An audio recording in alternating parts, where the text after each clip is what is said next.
Everyone has their interests, right? Like, for example, I like video games, and I like watching people scream at their teammates for not helping everyone else out. For kings back in the day, they didn't have people on Rocket League to scream at, so they had to find other interests. For Tsar Peter the Great, he had a lot of interests, and they were all very bizarre. Firstly, he had an obsession with short people, especially dwarves. To him, they were like his real-life dolls or something, and he would hold weddings for them, and even hold lavish funerals, complete with small horses pulling a small coffin on a carriage, and even a very short priest to hold the ceremony. But other than this obsession with short people, he also dabbled a bit in medicine. He liked watching surgeries be performed like he was trying to be on Grey's Anatomy or something, but when watching the surgeries just wasn't enough for him, he would sometimes perform them himself. Now remember, he's not a doctor, so it's no surprise to learn that these surgeries rarely ever went well and people died. I certainly wouldn't trust him to give me any kind of surgery, but he was a king so he could do whatever he wanted. Peter the Great also loved dentistry. It is said that if you wanted to get all buddy-buddy with the king, all you had to do was let him pull your tooth. Sounds like the guy was one heartbreak away from starting his own medical drama, but in the worst way.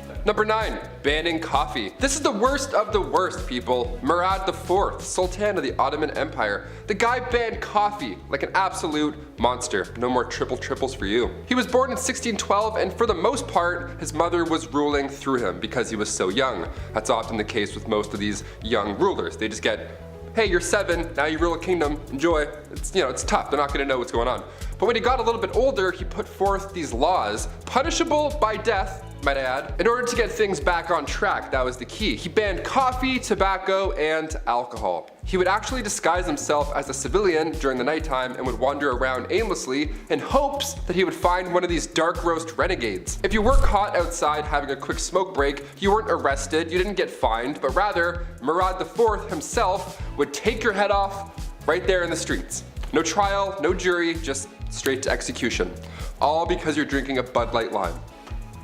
At number 8, why you mad? Now this could be a bit of a controversial opinion, but if your name includes the words the mad, I would assume that you're not doing too great, right? I mean, you have to earn that title, and if it's a title that harsh, that simply begs the question, what in the HE double hockey sticks did you do to get that name? Well, for Charles the Mad, he did a lot. Charles became king when he was only 11 years old, so that certainly didn't help his development, and knowing this kind of helps explain a lot of his actions. He was known for getting really angry and throwing fits of rage, and was known to give people the gift of the big sleep, if you know what I mean. Charles didn't always kill people though, only sometimes. Other times he liked to switch things up. Sometimes he would run around his palace pretending to be a wolf. Other times he would go through phases where he just really didn't want to keep up with his personal hygiene, and he would get so gross that he literally had to be cut out of his own clothes. Now I don't know how long you have to go without bathing to get to that point, but really I don't think I want to know the answer to that question. Charles also thought that he was made of glass, and so he would go through phases where he would sit completely still so that he didn't break.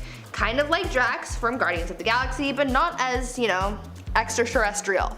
Well, maybe he was. That honestly would explain a lot. Number 7. Party hard. Zhu Huzhou was the emperor of the Ming Dynasty in the early 1500s. Now lately we've been talking about kings and queens, we're on part 2s for both now, and there's a good amount who simply just aren't ready, they're too young to rule. Like Joffrey from Game of Thrones. Kings like that actually existed, they were horrible. They were young, they were too young to know what was right and wrong. Plus they usually have some corrupt parents whispering in their ears the entire time. Zhu took the throne at just age 14, and for a while, ministers were confident that he would grow into the role and become the leader that he was born to be. Well, when he got older, he transformed a zoo just outside of Beijing. He transformed it into his own personal brothel. Yum. I mean, on one hand, I'm glad the animals are free, but like a zoo? You couldn't find a more romantic place? Can convert an Applebee's to a brothel, maybe? I don't know, something with AC? His final days were spent partying, and some would say a little bit too hard. He got intoxicated and fell from a boat. That's how he ended his life. Honestly, not a bad way to go out. Pretty OG.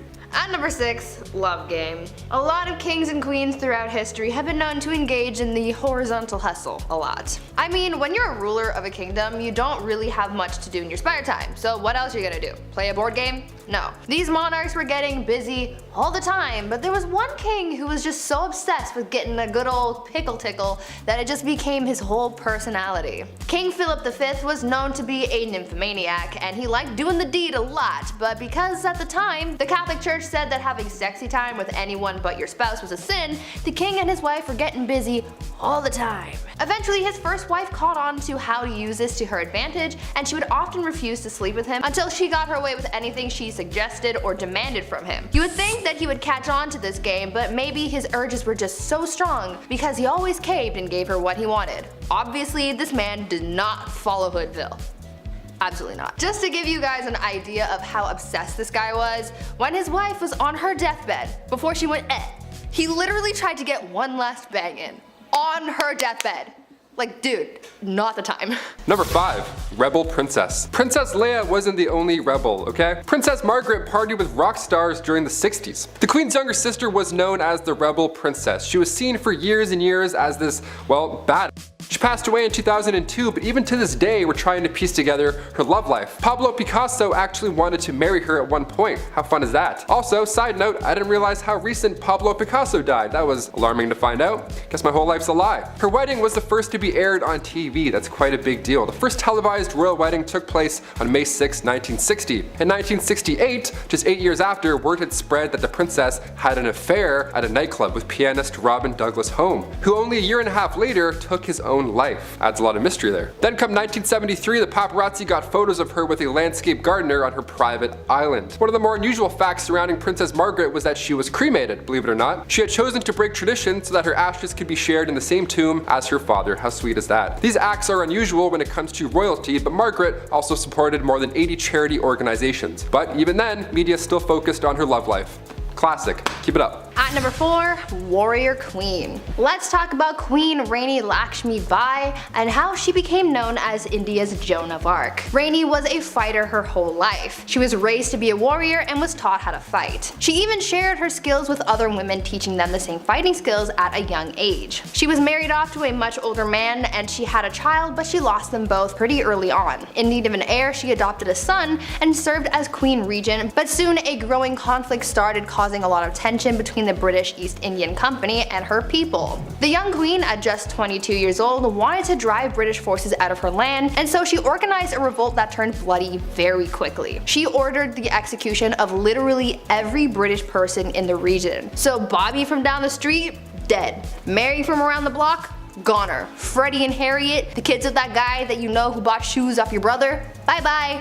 Gone. Rani killed every man, woman, and child in the area, but it still wasn't enough to win against the British. The queen died on the battlefield and the British ended up winning the battle and the kingdom fell to the enemy forces. This queen was one of the bravest and most determined women in history, and she's still remembered as a hero. Number 3. Chilonis. The reason we look at princesses like Margaret and say she was a rebel is because most of the time these marriages are chosen. Well, rather, women are forced to marry some gross fat dudes. And while he's cheating and eating lobster, the wife has to have his kids and be dutiful. So for the Spartan princess from the 3rd century, she too was forced to marry Cleonymus, this older, horrible man. He was so horrible that he wasn't even allowed to have his father's throne. That's how bad he was. He was in the family and still they're like, no. So Chilonis thought, this guy sucks, the system sucks, I'm gonna go talk to the much more pleasant Architatus, son of King Ares I. Around 272 BC, both these guys, both her lovers, went to war with each other.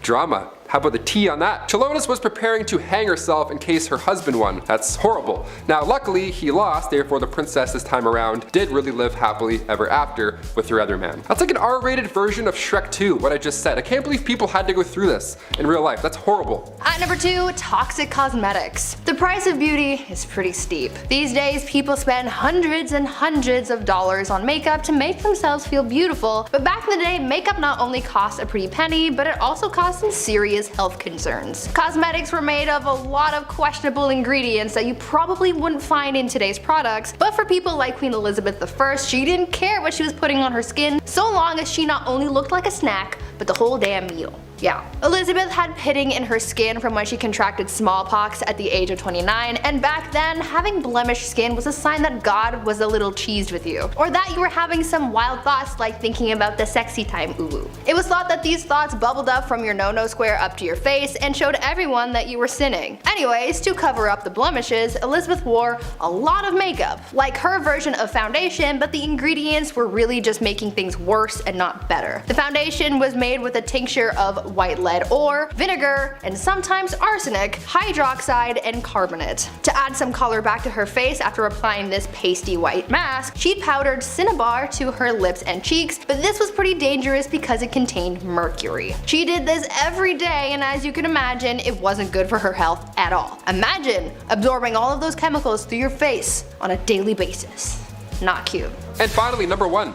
Are you not entertained? Back in the late 1800s, the name Clara Ward would stir up a conversation. She was famous, really famous, for all the wrong reasons, of course. All it took was her bumping into a European royal and Bob's your uncle. Since birth, Clara was born into money. She didn't even need a royal husband. She was born into a wealthy industrialist family. She would sometimes visit the family mills, you know, to make it look good and kind of be like, hey, how's everyone doing? Whatever, just casual visit. But on this one casual visit, she crossed paths with the Prince of Caraman-Chimay. He was there for trade, but when he left, he brought back a wife. Carry on. Also, meet my wife. Here she is. People were freaking out, obviously. A royal marrying a common American girl. Wow, how could you? She was the talk of the town. Unlike Meghan Markle, Clara loved to show off with her newfound wealth. Some loved her and her image, but others not so much. The marriage only lasted 6 years. Clara eloped with a Hungarian musician. Then after her divorce, she had to model to make a living rather than showing off for clout. Kicking off the list at number 10, the Empress of Austria. The saying wrong place at the wrong time couldn't be used more in this case. Empress Elizabeth of Austria, she was sadly taken out by somebody who just wanted to attack a royal. He didn't have anything against Elizabeth per se. This man was an Italian anarchist named Luigi Lucchini, and that fateful day, September 10th, 1898, he took the Empress's life. In his own admission, Luigi stated that he had nothing against the Empress on a personal level at all. See, what had happened was he intended on taking the life of the Duke of Orleans, but when Luigi arrived a little too late in Geneva, the opportunity to do so had passed. He looked at a local newspaper, saw Elizabeth, and found out where she was staying, and he waited for her to leave that hotel. That's how easy it was. People are so creepy. Keep an eye open. If you're a queen, keep your eyes open. This is scary. Number 9.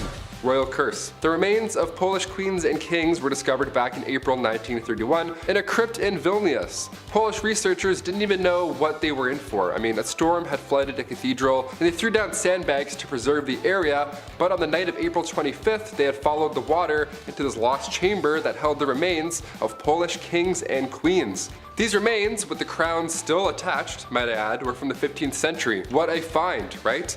Well, sadly, the remains were all over this flooded tomb now. It wasn't really in one spot. It was horrible. And now after these discoveries, that's when things got really mysterious. Those involved in the findings began to die off in unusual circumstances, one after another. And it happened pretty quick, too.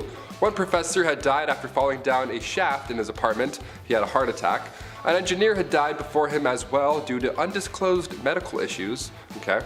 Another professor years later who worked in the crypt as well became paralyzed at age 62. A sculptor involved died when untying his shoelace. Just the weirdest way to go out. That's the only details that we know. Just, I don't know, use your imagination, I guess. Maybe he fell and hit his head. That's sad, it's tragic. And another professor died in 1936 shortly after visiting the crypt as well.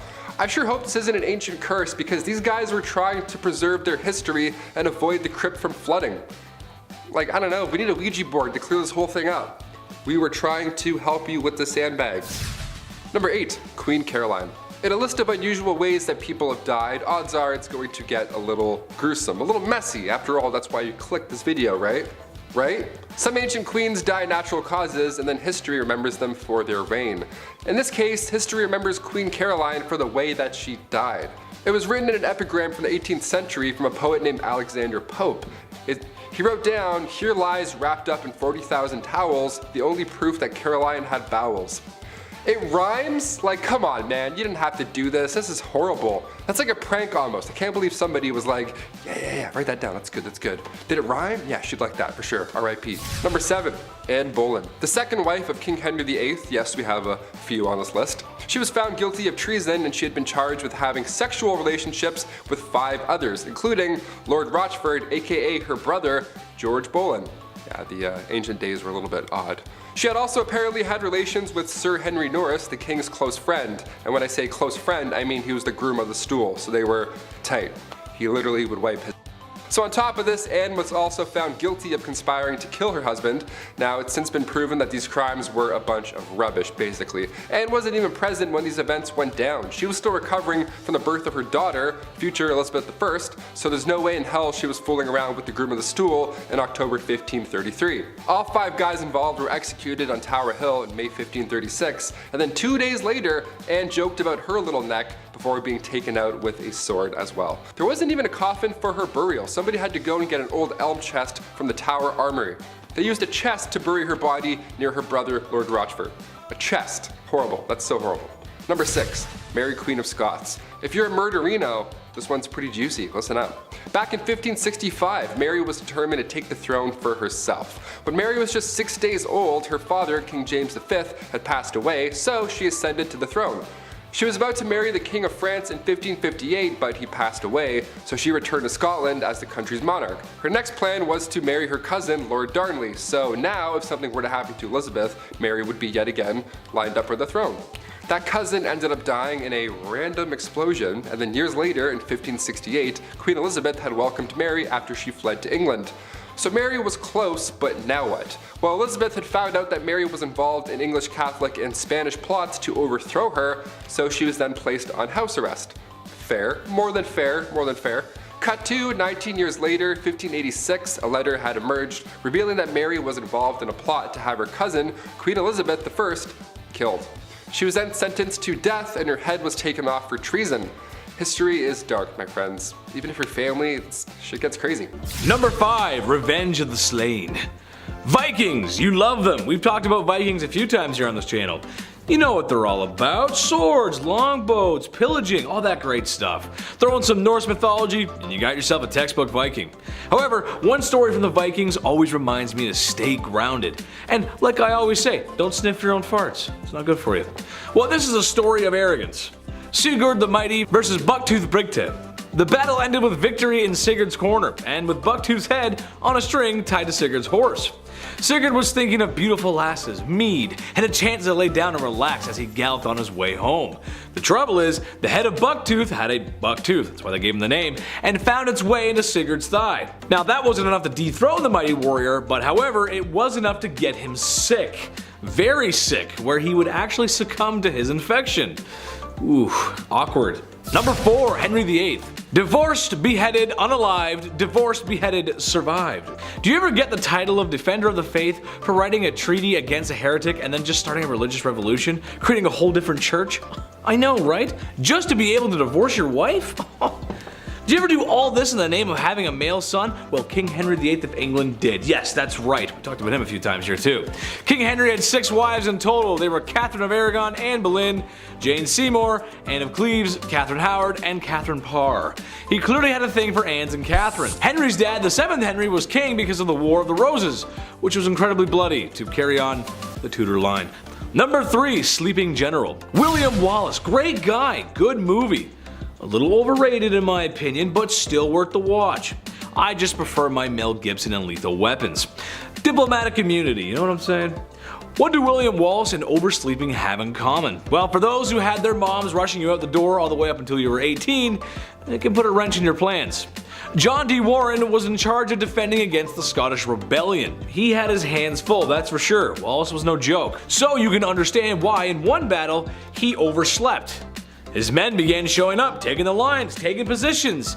But the boss wasn't there. Where's the boss? Have you seen the boss? Where is he? What's going on? Wallace, seeing an opportunity, seized it, and the Scots won the day and went on to fight for independence. The lesson here, when mom says get out of bed, you gotta get out of bed. Number 2, tough interview. YouTube won't let me say the word, but it's when someone has certain information and another party wants said information. Now when the information isn't coming out, you gotta get it out. Medieval times gave us a whole bunch of fun ways to extract information. If you went into a castle dungeon, you might find hammers, nails, knives, screws, rope, leather, whips, chains, pulleys, wheels, chairs, water, fire, oil, claws, grabbers, and maybe the most simple and famous, the rack, which is basically just a fancy table that you get stretched out on until thou can no longer be stretched anymore. You'd like to think it was used on criminals, but the truth is it was used on many people, including criminals. A lot of times it was innocent folks simply labeled as heretics, and they would suffer from these tools of horror. Not cool, dude. Not cool. Not so great. Don't like that. Number 1, Streets of Blood. The Crusades. Oh baby, what an adventure those were, right? Super fun, awesome adventure time with all your favorite friends from church. That sounds like a great time. Well, sadly, it wasn't all fun and games. It was basically a holy war, and a lot of folks got de-lifed. That's not very nice. One particular story talks about how during the Crusades, the streets of Jerusalem were flooded with the life of juice, the juice of life, the red Kool-Aid, the stuff that makes Chetty queasy at night. Blood. That's right, it said it was flooded with it. Each time a side in the Crusades did something heinous, it seems it was always returned with another heinous act. We've moved past that now. We moved past that. At number 10, blinded by ambition. I don't know about you, but I think my favorite part of these queens lists is learning about all the wild and crazy things that queens did to keep or acquire power back in the days of old. Like, these gals were absolutely ruthless, and they weren't afraid to absolutely body anyone who stood in their way. We've heard about queens taking out enemy tribes, their husbands, and even their own family members. This all sounds like a round of Call of Duty when you're the last one on your team and you're just murking everyone in sight trying to save your own skin. Let's talk about a queen, or rather empress, who was so desperate for power that she ended up killing her own son. Irene of Athens was an empress from the Byzantine Empire who ruled from 797 to 802 CE. She started her reign as co-ruler alongside her son Emperor Constantine IV. Though it started as a good old family business, you know, saving people, hunting things. Not really. Things went south as they normally did back then. Irene wanted all the power to herself, and so she sought out to eliminate her competition, her own son. Irene lured her son into the very room that he was born in and gouged his eyes out. Like, ma'am, this is not ice cream. You can't just scoop eyeballs out and make a sundae out of them. Thank you. That's not how that works. Constantine ended up dying as a result of his injuries, and since his own heir had passed away earlier that year, the transition of power ended up going to Irene, who became emperor. Yes, emperor, not empress, because she was the sole ruler, making her the first woman to do so. Number 9. Topless duels. Yeah, you heard me. Hungarian Princess Pauline von Metternich was married to Prince Clemens, but she was born in 1836 and she had to marry her uncle when she was 20 years old. So, surprise, surprise, she was unhappy. Who knew? Weird, right? Since the marriage began, her husband was involved in numerous affairs. He liked going after actresses or singers, anyone glamorous or hot or cool. He barely paid any attention to her. That is until, you know, she started to have fun, live a life maybe. Yeah, once she got over this gross prince, she had a great time. She drank, she smoked, she partied, she defied convention, but most notably, her duel in the summer of 1892. She challenged another royal, a countess of the matter, to a duel in nothing but a corset. Now to this day, it's not yet determined who exactly won this duel, this corset poke off, but a princess dueling in the dark after some drinks, that should be a musical, not Frozen. Get out of here. At number 8, no side bays. A bad relationship can really mess you up. Anyone who's been through a bad breakup can tell you that. Not as many people carried that pain with them as much as Catherine de Medici did back in the day. Her didn't even begin to describe how she felt, and she really embodied the pain that she was feeling after having her heart broken. She basically turned into the type of person that was like, if I'm not happy, no one else is gonna be happy either. Catherine's husband, Henry II of France, had a mistress, and Catherine was well aware of it. They had been having an affair for basically the whole time Catherine was married to Henry, and he loved his mistress more than he ever loved his wife. When Henry was on his deathbed, his final request was to see his mistress one last time, and as a final F you to her husband, not only did she deny the mistress from visiting Henry, but she literally made him die alone with no one by his side when he kicked the bucket. On top of this hatred towards her husband though, Catherine was also an absolute B-word to her daughter as well. Catherine would fight her daughter over her romantic affairs. I guess she didn't want her daughter to be like her father. Either way, Catherine got so mad about one of her daughter's affairs that when she found out about her lover, she locked her daughter away in a castle and never saw her again. Talk about a serious grudge. Number 7. 2 for 1. When you're deemed the most beautiful woman in all the realm of England and the most loving, well, odds are you're going to need 2 husbands. All that love to give, it only makes sense. Joan of Kent was named as such, and at the age 12, so gross, she was married for the first time. She fell in love with a knight named Thomas Holland. Yeah, she dated Tom Holland, the knight Spider-Man guy. That's great. He was 26 and she was 12, still gross, but they got married in secret. She knew her parents wouldn't be on board. He was broke, and yeah, he was also 26, so for obvious reasons it had to be a little hush-hush. Even in royal standard, that's a bit odd. After the wedding, Thomas had to go off to war, and he wasn't gone for too long before, well, she remarried. The son of the Earl of Salisbury slid into her DMs, and Joan thought Tom Holland's Spider Knight was dead. Well, Thomas returned, like he did in Endgame, but there were legal issues now. Ultimately, Joan and Thomas got together and had 4 children, but after Thomas did die, Joan became the first ever Princess of Wales. So if you love someone, just, marry them. Even if the other person's still just over there, just marry them both, see what happens. At number 6, apple of his eye. I feel like this queen I'm about to tell you about needs to have her own movie made about her or something, because the things she did for power were almost unbelievable. I would say that I would want to be her when I grow up, but she's kind of responsible for the deaths of a lot of people, and that's not really something I'm striving for, But she did have a lot of determination. I will give her that. Isabella was married to King Edward II of England, and though she was quite the catch, Isabella wasn't really all that jazzed about him. She was like, meh, I guess I'll be your wife, even though back then she really wouldn't have a choice in the matter anyway. Anyways, after 10 years of marriage and the birth of an heir, things seemed to be relatively okay between the king and queen. That is until the king started getting all buddy-buddy with his friend Hugh Despenser, who was a much hated noble. Very hated. Hated numero uno. Isabella didn't like the bromance that was forming, and she was like, no, the only person who gets the king's attention is me. So she rallied the support of the other nobles, banished the Despenser family, burned their castles to the ground, claimed their possessions, and killed anyone who supported the disgraced family. After all of that went down, she took refuge in the Tower of London, where she met a prisoner whom she smuggled to France. Then she got her husband to bring their son to France. And from there, with the support of the nobles and the common people, she was able to defeat her husband and the Despensers, and became Queen Regent until her son Edward III came of age to become king. After all of that, she finally got her way. I hope she slept well that night, because she did the most. Number 5, George V.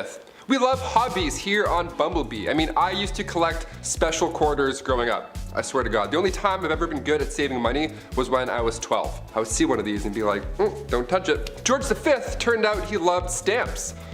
A lot. Like a lot. Since he was a wee young lad, he was collecting these little guys. Here's the unusually impressive part about him though and his hobby. He continued to collect stamps during World War I. This guy was busy, everybody's trying to stay alive, and George is just licking stamps in the library like a prince. Like all collections, it started at an early age, and now it's at the point where it's past impressive and it's just borderline strange. This guy had albums on albums of stamps. He had around 330 albums, each with 60 pages full of stamps. Quick maths, that's like 20,000 pages full of stamps. So naturally he was nicknamed the King of Stamps, or rather the King of Philately, the official term for collecting stamps. It's a nice word. Philately.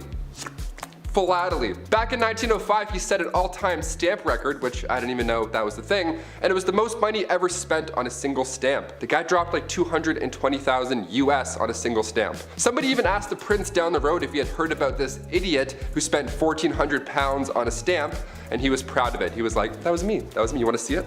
The next King George is a little different, to say the least. At number 4, womanizer. I'm going to preface this by saying that George IV of England was voted as England's worst king by historians, so that should already tell you a lot about this guy. Georgie here was yet another one of those monarchs who was a little too invested in his intimate conquests, Now we do know that the encounters that he was on were all consensual, so that's a plus. However, he was still creepy about it.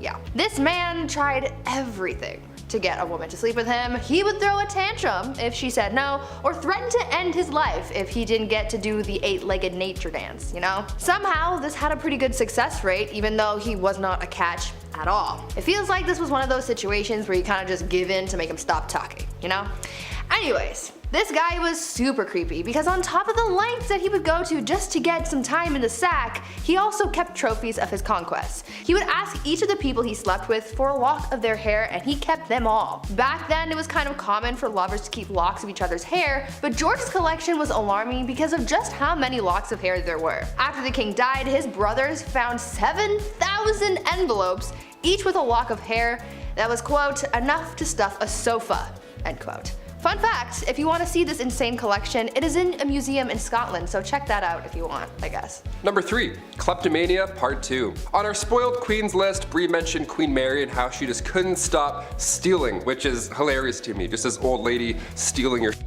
Well, the last king of Egypt also had sticky fingers. He was even better at it too. Check this out. Farouk I was the youngest son of Egypt's first king, Fuad I. Now born in 1920 in Alexandria, and in his early days at school, he couldn't concentrate. The king sent him to England even after to hopefully find a better way of teaching, something that works for him, but still it was to no avail. Once the king passed away in 1936, Farouk then got the throne, but also so much property and so much money.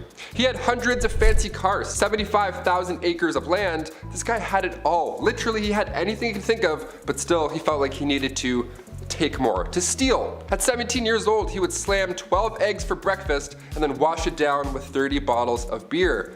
Nutritious and delicious. Horrible. On top of the fact that he loved to steal, he was the biggest hoarder. So he had thousands of shirts, randomly. He also had 50 diamond-studded walking sticks for some reason, and like a prince such as myself, he too collected coins. I mean, his collection was much nicer, but still, great minds think alike. Spoiled minds think alike, rather. Oh shit, this is eye-opening. One of the most bizarre facts about Farouk was he pickpocketed Winston Churchill once. He took the guy's watch. After everything I just said, he still decided to steal his watch. What a gem. We love him. Yeah. At number 2, the king of pettiness. Let's talk about a ruler that the Indian state of Alwar has described as controversial. If his own people are calling him controversial, then you know something's up, and boy, you better strap in because you're in for a wild ride with this one. Maharaja Jai Singh was pretty eccentric in a pretty dark way. He was known to have a temper and act on impulse, and he did some very questionable and downright scary things. He was known to be very competitive and hated to lose. One time while playing polo, he and his team lost, and so in retaliation he blamed the horse he was using and made the horse get extra crispy. He fired his horse. I'm sure you know where I'm going with that. If not, use your noodle, I don't know. Unfortunately, the cruelty towards living things didn't stop at animals, and he was also known to kidnap women from the streets and go all criminal minds on them. On a slightly lighter note, though, the Maharaja was also known to be very petty. Once he went into a Rolls-Royce dealership, and the person working there thought that he was broke and ignored him. Thinking that this was insanely rude, he bought 7 Rolls-Royces, sent them back to India, and used them to pick up garbage. This guy was really just doing the absolute most. And coming in at our number 1 spot, King Ludwig II. Home renovation shows rock my world. I can watch, love it, or list it for months at a time. It's the dream, building your own home one day, and if you're a king, well, it's pretty easy to get that done. In our Spoiled Queens Part 2, I mentioned a princess that had a house made of ice, literal ice. Well, King Ludwig II had numerous castles built to resemble fairy tales. Literally, like fairy tales. I gotta admit, I kind of love this a lot. Ludwig was only 18 when he became the king of Bavaria in 1864, and then he had castles, like castles, more than one, built after he was inspired from romantic literature and spending some time at the opera. The kid was a dreamer, you gotta love it. He would spend his nights in one castle looking through a telescope at his new castle being built, so he would just watch it all night. That's like the king's way of waiting for your Amazon delivery. Just standing there, just like, oh, it's coming. 17 years and it's done. Just 4 years in, he designed his own castle, and to this day, it's one of the most photographed places in the world. Neuschwanstein Castle. Go check it out. It's literally a paradise. Number 10, medical treatment. Honestly, up until about 1945, medical treatment methods were just awful. Like, you'll find out later in this list, infections were pretty serious. We also know that there was some quackery afoot. Doctors gave treatments that worked and some, well, they just didn't. I however think the worst of the worst was surgery. Any surgery. No anesthetic. Okay, so maybe someone removing a boil might not be that bad, but a very common procedure back in the day was amputation. Whether it was a grievous war injury, sickness, or an accident, When a limb needed to be lopped off, it was going to suck. Bone, muscle, arteries, tendons. Just, oh boy, all the juicy stuff that makes me lightheaded. And what makes all the horror fans shriek at night? With the light. Say what you will about healthcare now, but just be thankful it ain't that. Number 9, body carrier. Go to school, get a job, work, and live. It's simple. Here in the Western world, you got options. Maybe you want to be a doctor, a pilot, or maybe even a lawyer. Johnny Depp needs your help right now, so maybe be a lawyer. Call him up. Say, Johnny, I can help you. Well, someone who could have used the help was the body collector. During medieval times, diseases were a big problem. The main culprit, of course, being the Black Plague. Folks were going belly up left, right, and center. The body collector's job was to literally collect the people who perished in their homes and the streets and bring them outside the city. Boy, what a lovely sight, and like I said, the corpses were carried outside of the city. What's more disturbing than that is it was done because there was no space to bury them. Too many. And for them, they didn't think it was an issue of germs and hygiene. They just did it because there wasn't enough room. Ugh. If you want to ruin your lunch, Google search images of Black Plague symptoms. Yucky. No good. Gross. Don't like it. Number 8, ill-equipped.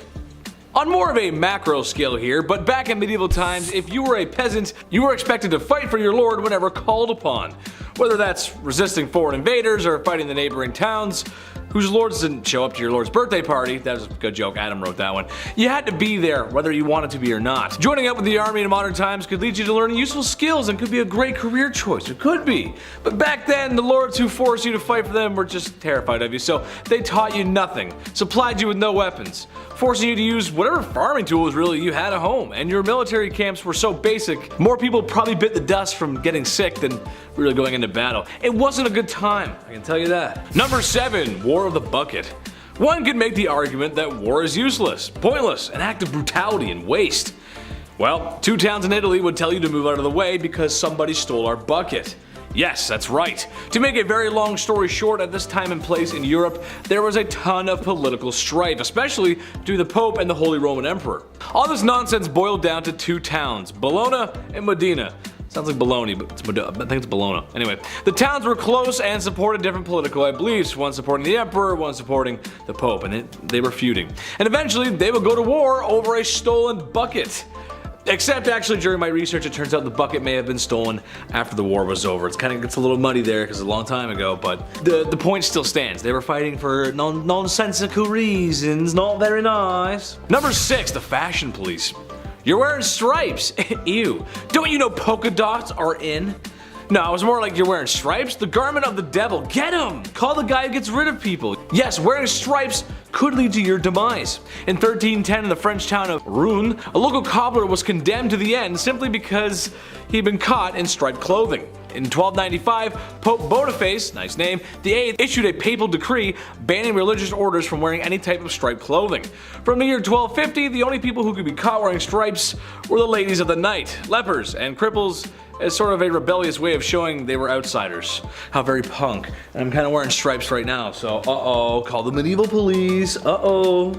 Number 5, Charlotte Augusta. Princess Charlotte Augusta of Wales lost her life in 1817, and when I say ancient, this is probably the most recent that I'll go, because I know ancient means way back. I gotcha. But I have to include this one, because as far as royals go, she was loved at this time. She ended up falling in love with Britain's Prince Leopold, but a year and a half later, she died giving birth. She was healthy at the time. She was only 21 years old when this happened. Charlotte was lined up to be the queen one day, and historical accounts say that the doctors here were at fault. Charlotte's tragic passing had vendors running out of black fabric. That's how rocked the public was right after this. Just massive displays of grief. What do you guys think? Comment down below. Was this a doctor conspiracy or just classic medieval times? It's the olden days. We can't really do as much. Let us know. Number 4, Catherine Howard. Queen of England from 1540 to 1541. Such a short amount of time, but why? Being the 5th wife of King Henry VIII, cousin to Anne Boleyn, referred to by King Henry as his rose without a thorn, he just gave her all the gifts and she was just 19 years old. Sounds great so far, but you know, because of his list, things won't end up well. Their marriage didn't even last a year until rumors, not letters or eyewitnesses, rumors started spreading about infidelity.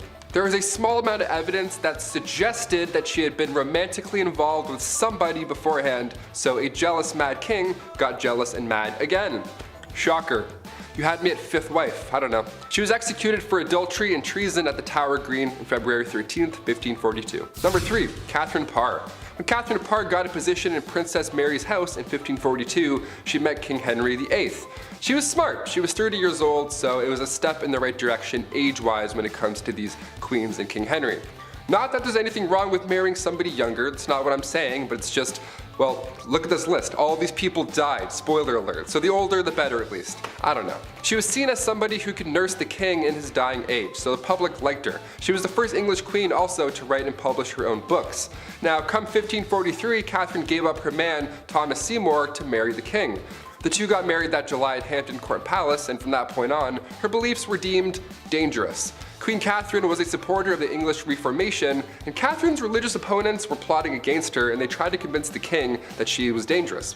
Her arrest was even planned, everything was kind of going in a bad direction. And then Catherine went to King Henry right away and then asked for forgiveness herself. You know, for pushing her views too far many times before, and he forgave her. Meanwhile, others are losing heads for having relationships. Okay? Her and Henry were married for 5 years, and then after his death, she married Thomas Seymour just a few months later. And then come September 1548, she died after giving birth to her daughter. The account of her death comes from a lady-in-waiting and friend of Catherine Parr, comes from Elizabeth Tyrants, only her account is fishy because she never liked Thomas Seymour to begin with. She made it seem like Catherine was speaking about her husband in a negative manner when she was dying, and this is the only time in history where that's ever been an idea. So what do you think? It's like broken telephone, but hundreds of years ago. I'm like, maybe she was friends? I don't know. Sounds like a conspiracy. Number 2, Anne of Cleves. Where to even begin here? Okay, this one is sad, man. Anne was right in the middle of Henry's wives. She was married to King Henry for 6 months, and it was seen as quite strategic in a way. Henry's chief minister convinced him to marry one of the sisters of Germany's Duke of Cleves, either Anne or Amelia. So in order to decide, Henry requested that Hans Holbein travel to Cleves to paint a portrait of each sister. This is like the birth of Tinder right now. I'm not joking, this actually happened. This man compared portraits and then chose Anne because every man praiseth her beauty. She was compared to the silver moon. Yeah, try that on a dating site. I praiseth thou beauty, madam. Super swipe. A treaty was signed, and a few weeks later Anne arrived to England. Henry was beyond upset because she looked nothing like she did in her portrait. Yep, real life, this is what really happened. He tried to stop the wedding because of this, but it was too late. They had to follow through, and they got married on January 6, 1540. Anne later accepted the divorce because obviously a divorce was in play after what you just heard, and then she lived as the king's sister peacefully until her death in 1557.